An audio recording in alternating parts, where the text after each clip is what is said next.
Spring is not even officially here yet, but the fire season is in full swing with high winds and dry temps serving as a warning. Firefighters for the city of Albuquerque and Bernalillo County worked out a deal for a dual response. News 13's Nancy Laughlin is live in the Newsplex with more on that.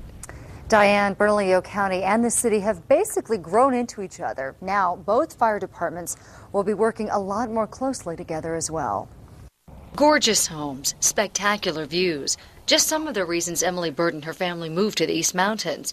But along with the beauty, there's a downside to rural New Mexico. There's so many tumbleweeds out here, and they're just really dry, and they burn like that. Emily says that's something she learned firsthand. We were actually burning some weeds, and it got big, so the fire department came out here.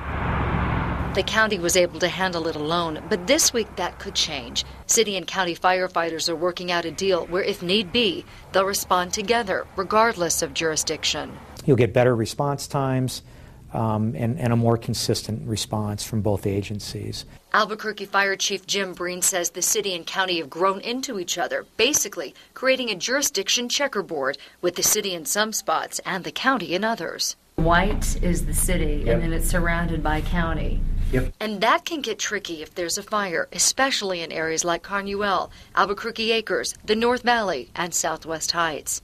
Chief Breen says working with other departments makes sense. He says the huge blaze at the Royal Crown Apartments in Albuquerque last month was an example. AFD responded, but asked firefighters at nearby Kirtland Air Force Base to help. The same plan will now be in place for the city and the county. We want to train together. We want to have more consistent standard operating guidelines, so our emergency responders are basically on the same sheet of music.